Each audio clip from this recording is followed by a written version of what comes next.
Assalamualaikum warahmatullahi wabarakatuh. Selamat pagi Nusantara.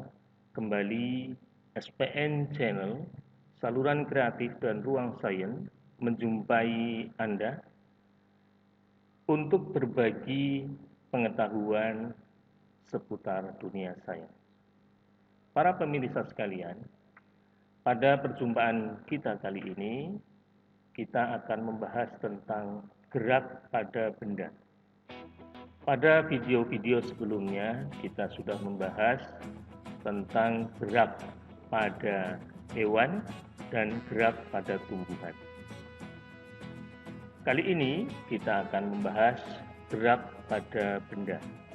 Pengertian benda tentu meliputi benda mati dan juga benda hidup, yaitu makhluk hidup. Para pemirsa sekalian, video kali ini akan saya bagi menjadi 4 segmen pembahasan. Yang pertama, tujuan. Yang kedua, konsep tentang gerak. Yang ketiga, jarak dan perpindahan. Yang keempat, kelajuan dan kecepatan. Pemirsa sekalian, langsung kepada bagian yang pertama.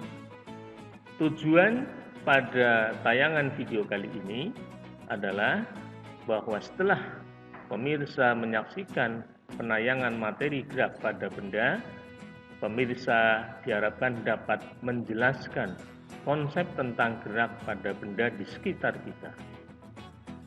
Kedua, menjelaskan konsep tentang jarak dan perpindahan. Yang ketiga, menjelaskan konsep kelajuan dan kecepatan. Dan yang terakhir, menjelaskan contoh gerak benda yang terjadi dalam kehidupan kita sehari-hari. Pemirsa sekalian, konsep tentang gerak.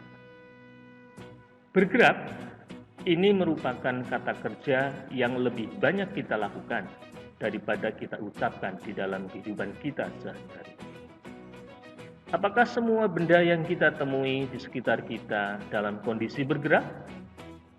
Untuk mengetahui jawabannya, marilah kita awali dengan memperhatikan contoh-contoh dalam video berikut ini. Ini adalah video seorang yang sedang berada di dalam kendaraan. Kendaraan ini melaju di sekitar kendaraan-kendaraan yang lain pada suatu lintasan yang lurus. Kemudian kalau pemirsa perhatikan, benda-benda yang ada di samping kanan dan kiri kendaraan ini nampak bergerak ke arah belakang. Ini adalah perempatan kota Zwolle di Belanda. Ini persimpangan menuju Universitas Windesheim. Kita lihat ada sepeda, ada orang jalan. Semuanya nampak bergerak. Bahkan pohon-pohon yang ada di kanan kiri kendaraan ini juga terlihat bergerak. Pemirsa sekalian, coba diamati dengan seksama benda-benda yang ada di sekitar kendaraan ini. Baik itu makhluk hidup maupun benda-benda mati yang ada di kanan dan kiri jalan atau lintasan yang dilewati oleh kendaraan.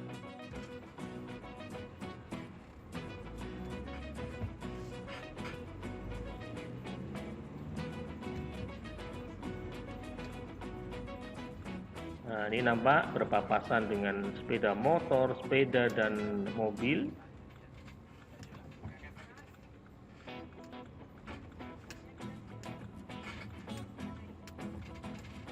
Nah, ini sudah sampai di gerbang universitas.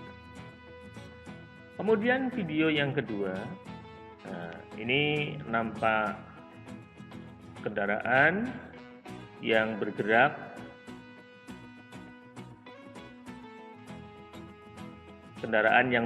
di jalan bebas hambatan.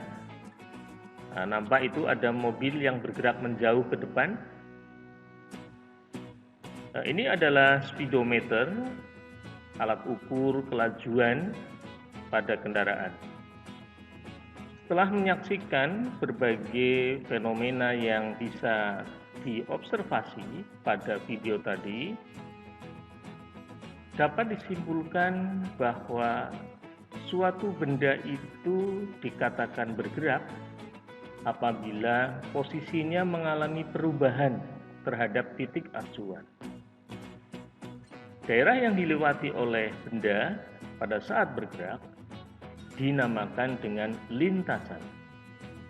Jadi, benda dikatakan bergerak apabila posisinya berubah dari titik acuan. Gerak benda dapat dibedakan menjadi gerak relatif dan gerak semu. Apa itu gerak relatif? Gerak relatif adalah gerak benda yang didasarkan pada titik acuan. Sedangkan gerak semu adalah gerak sebuah benda yang sebenarnya diam tetapi seolah-olah bergerak. Kalau pemirsa perhatikan pada video yang ditayangkan tadi, di sana bisa pemirsa sebutkan beberapa benda yang bergerak secara relatif dan beberapa benda yang bergerak semu. Dan tentu pemirsa bisa mencari contoh-contoh dalam kehidupan sehari-hari, contoh gerak semu. Bahkan gerak semu yang mungkin jarang kita sadari diantaranya adalah terbitnya matahari di ufuk timur, pergerakan matahari dari ufuk timur ke ufuk barat sebenarnya juga merupakan gerak semu. Mengapa? Nah, coba pemirsa hubungkan dengan video-video yang tadi ditayangkan dan konsep tentang gerak yang ada di layar pemirsa saat ini. Mengapa dinamakan gerak semu? Pemirsa sekalian, gerak juga bisa dibedakan berdasarkan lintasannya. Ada 4 gerak berdasarkan lintasannya.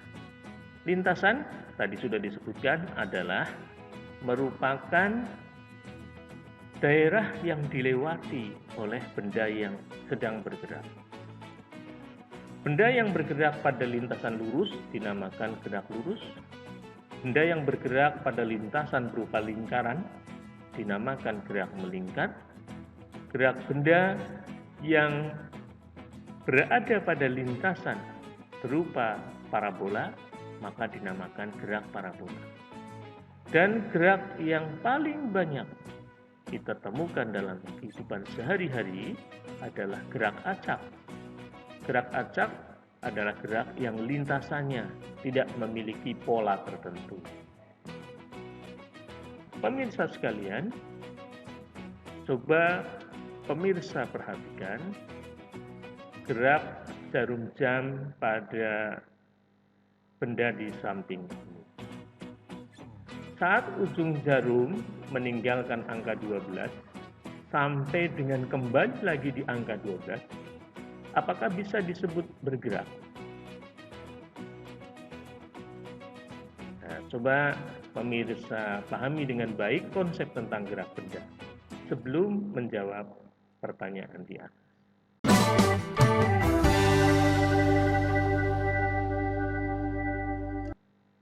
Selanjutnya yang ketiga adalah jarak dan perpindahan. Coba pemirsa perhatikan gerak dua ekor semut pada animasi di samping ini. Ada dua ekor semut yang bergerak membawa daun. Satu ekor semut bergerak melalui lintasan biru dan yang satu lagi bergerak melalui lintasan hijau. Keduanya berangkat dari titik A dan berakhir di titik B. Para pemirsa sekalian, antara A dan B juga dihubungkan dengan garis merah. 3 garis berwarna ini bisa pemirsa gunakan untuk memudahkan pemahaman dalam membedakan antara jarak dan perpindahan. Lintasan hijau dan lintasan biru ini bisa dikatakan jarak yang ditempuh oleh kedua ekor semut ini. Karena jarak itu merupakan panjang lintasan yang dilalui benda saat bergerak. Besarnya jarak tidak dipengaruhi oleh arah gerak benda. Sedangkan garis merah ini merupakan perpindahan. Perpindahan yang dialami oleh dua ekor semut dari titik A menuju titik B. Karena perpindahan merupakan panjang garis lurus yang menghubungkan posisi akhir benda dari posisi awalnya. Besarnya perpindahan ini dipengaruhi oleh arah gerak benda.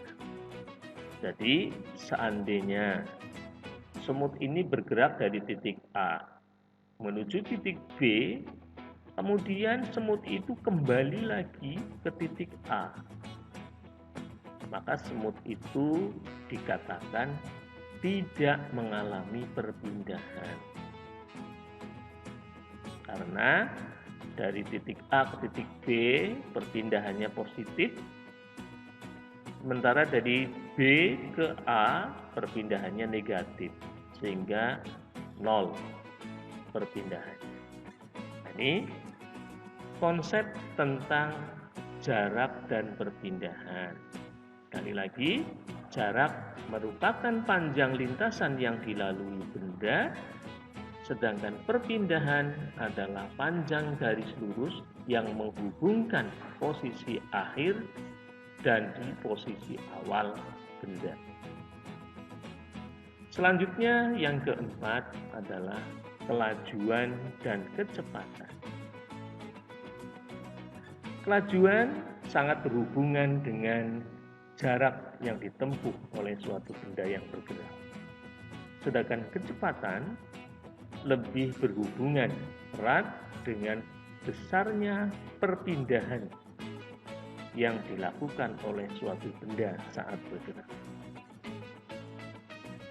Kelajuan merupakan besaran yang mengukur perubahan jarak yang ditempuh benda setiap satuan waktu. Alat ukur untuk kelajuan ini dinamakan dengan speedometer. Nah, tadi pada video yang ditayangkan diperlihatkan speedometer. Speedometer ini banyak kita temukan dan pemirsa sering melihatnya, diantaranya pada kendaraan bermotor ya, pada sepeda motor, pada mobil itu biasanya di depan pengendaranya itu terdapat speedometer. Jadi speedometer itu merupakan alat ukur kelajuan. Sedangkan kecepatan adalah besaran yang mengukur perpindahan benda setiap satuan waktu. Alat ukurnya dinamakan velocimeter. Pada video yang ditayangkan tadi, di sana juga diperlihatkan adanya suatu alat yang dinamakan dengan GPS, Global Positioning System. GPS. GPS itu sebenarnya juga merupakan salah satu jenis dari velocimeter, karena GPS juga bisa mengukur parameter kecepatan. Keduanya memiliki persamaan matematik yang sama, yaitu V sama dengan S dibagi T. T adalah kelajuan dalam satuan meter per sekon, S adalah jarak dalam satuan meter, dan T adalah waktu dalam satuan sekon. Sedangkan pada kecepatan, S itu bukan jarak, tetapi perpindahan.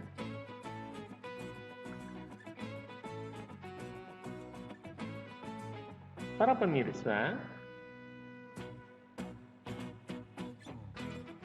pada pembahasan selanjutnya tentang gerak benda, kelajuan dan kecepatan lebih sering disamakan. Karena apa? Karena gerak benda yang akan dibahas berikutnya adalah gerak benda searah pada lintasan lurus. Gerak benda searah pada lintasan lurus akan menghasilkan jarak dan perpindahan yang sama. Sehingga nanti persamaan matematiknya pun sama, yaitu V sama dengan S per T. S-nya jarak, jaraknya sama dengan perpindahan. Ini terjadi pada gerak benda searah pada lintasan lurus. Ini adalah seorang atlet dari Jamaika, merupakan manusia tercepat pada saat ini. Usain Bolt saat ini masih dinobatkan sebagai manusia tercepat. Waktu catatannya adalah 9,58 detik untuk jarak 100 meter. Sedangkan untuk jarak 200 meter, Usain Bolt membukukan waktu 19,19 detik. Dengan talentanya ini, pelari asal Jamaika sudah meraih 9 medali di ajang Olimpiade. Berapakah kecepatan lari dari Usain Bolt? Cara menghitungnya adalah sebagai berikut. Jadi, Usain Bolt memecahkan rekor sebagai manusia tercepat dengan catatan waktu 9,58 sekon untuk nomor 100 meter. Berapakah kecepatan larinya? Tulis dulu. Diketahui S jarak. Jaraknya 100 meter. Karena lari 100 meter ini berada di lintasan lurus, maka S itu juga merupakan perpindahan. Jadi jarak dan perpindahan itu sama. Waktunya 9,58 sekon. Ditanyakan V. Jawab, nah, tulis dulu persamaan matematiknya.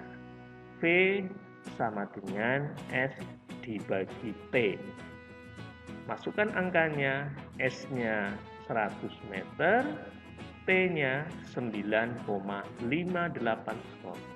Hasilnya 10,44 meter per sekon.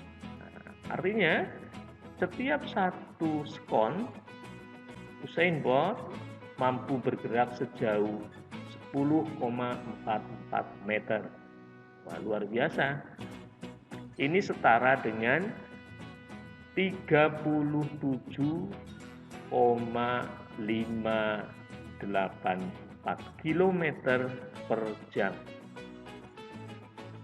Nah, jadi kalau kita bandingkan dengan kendaraan bermotor yang biasa kita gunakan, sebenarnya ini kecepatannya tidak seberapa.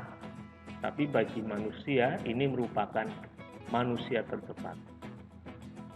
Kalian tahu bahwa burung onta itu mampu bergerak dengan kecepatan 50 sampai dengan 60 km per jam.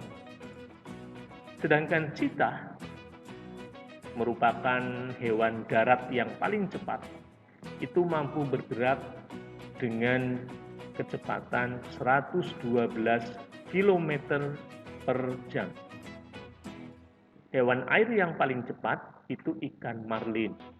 Ikan marlin itu mampu bergerak hingga kecepatan 110 km per jam.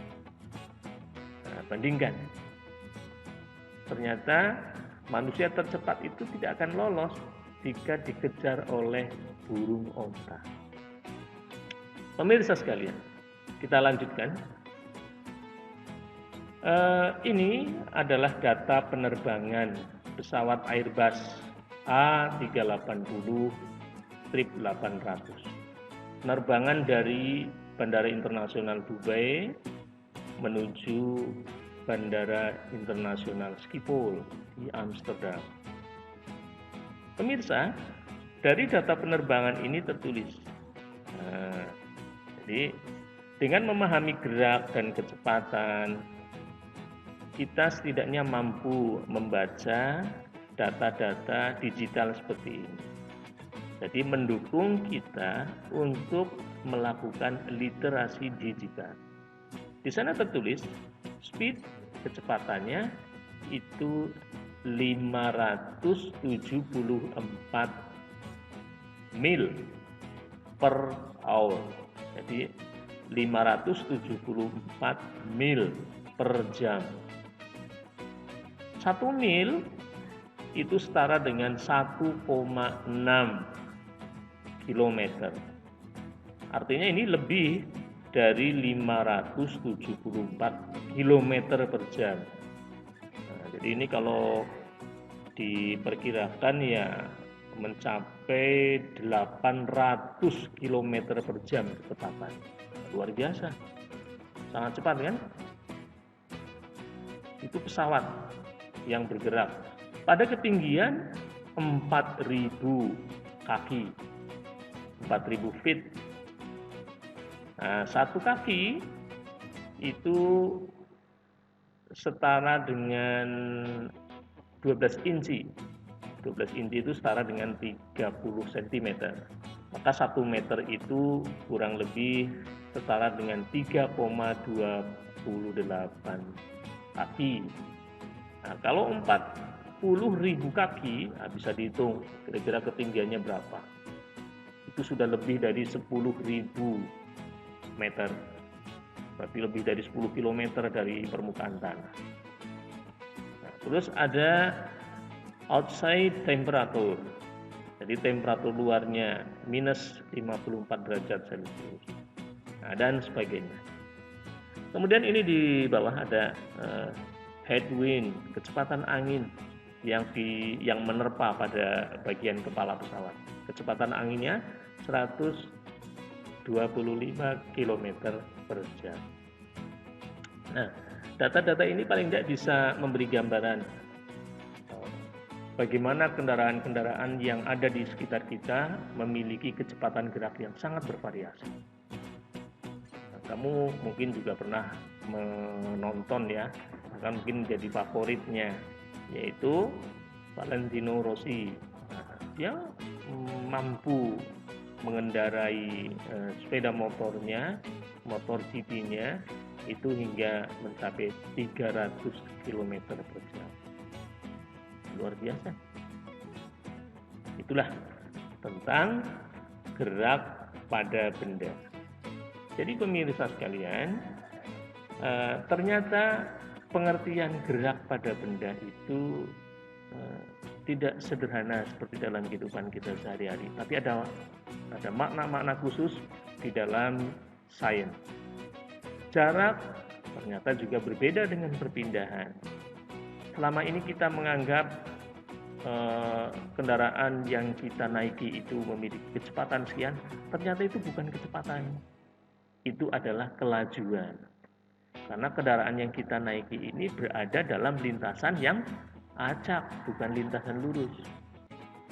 Nah, kalau bukan lintasan lurus, maka yang terbaca di dalam speedometer itu sebenarnya bukan kecepatan, tetapi adalah kelajuan. Ya, itulah pemirsa beberapa hal tentang konsep gerak pada benda. Pada video-video berikutnya nanti kita akan bahas tentang kecepatan benda pada gerak lurus. Di materi berikutnya kita akan banyak membahas tentang benda yang bergerak pada lintasan lurus. Kita tidak begitu membedakan antara kelajuan dan kecepatan. Itulah pemirsa pertemuan kita pada tayangan pagi ini. Kurang lebihnya mohon maaf. Sampai bertemu pada video berikutnya. Wassalamualaikum warahmatullahi wabarakatuh.